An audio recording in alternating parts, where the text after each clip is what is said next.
The couple were fooling around in the restroom. Suddenly a student knocked on the bathroom door. Ellie was startled. She hurriedly pushed John away, but at that moment their bodies felt as if they were glued together with superglue. They were tightly stuck to each other. Even the slightest movement caused intense pain. They used all their strength along with unbearable pain. They finally managed to separate their bodies. Ellie was furious. At that moment there was another knock at the door. In order not to be discovered by others, Ellie quickly adjusted her clothes. Then she walked out while enduring the pain. However, she had no idea that this was only the beginning. A few days earlier, Ellie and John were hiking. Suddenly heavy rain poured down from the sky. Just as they were looking for shelter from the rain, John accidentally fell into a deep pit. Ellie rushed forward to pull him up. However, because she was not strong enough, she was pulled down as well. Fortunately, the pit was not very deep. They were not injured. Looking at the heavy rain outside, John decided to wait until the rain stopped before climbing out. But soon they felt extremely thirsty. At that moment, John noticed a pool of water inside the pit. He did not think much about it and drank it directly. The next day after the rain stopped, they prepared to leave the pit. But at that moment, John suddenly realized that their legs were stuck together. They were extremely shocked. However, Ellie believed it was caused by mold in the cave, so they did not take it seriously. After that, they climbed out of the pit and went home. But strange things began to happen. One day, John was getting ready to attend a friend's gathering.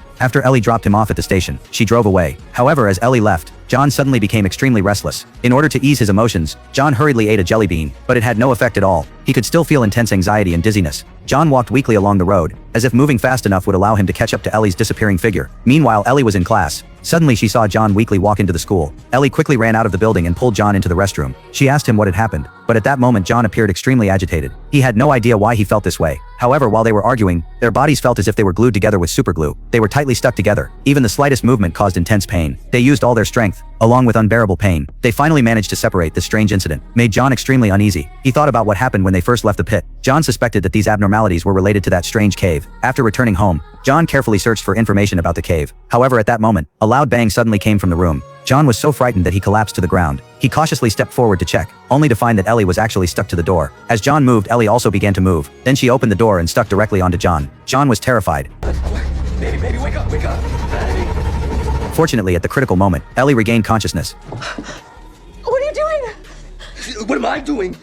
After John told Ellie what had happened, Ellie said it might all be caused by sleepwalking. John tried hard to explain it to Ellie. He even asked her to reach out her hand to test whether they would stick together again. But Ellie refused. She simply did not want to believe that something was wrong with their bodies. Fear began to make Ellie reject the truth. The next day, Ellie prepared to go to the hospital. At that moment, a knock suddenly sounded at the door. The man claimed to be the neighbor next door. After learning that someone had moved in next door, he came over specifically to greet them. Ellie and John were very happy. They believed the man must know something about the cave, so they invited him into their home. However, when the man learned that John and Ellie had fallen into the pit, his expression became very strange. He told John that the place used to be a church, but it collapsed for certain reasons. What was strange was that many people had died there. Ellie did not pay attention to the man's words. She escorted the man back home, but John looked extremely serious. He tried to persuade Ellie to go to the cave with him to uncover the truth, but Ellie insisted that it was because she was ill, that these abnormalities had occurred. Seeing Ellie's stubborn attitude, John could only go to the cave by himself.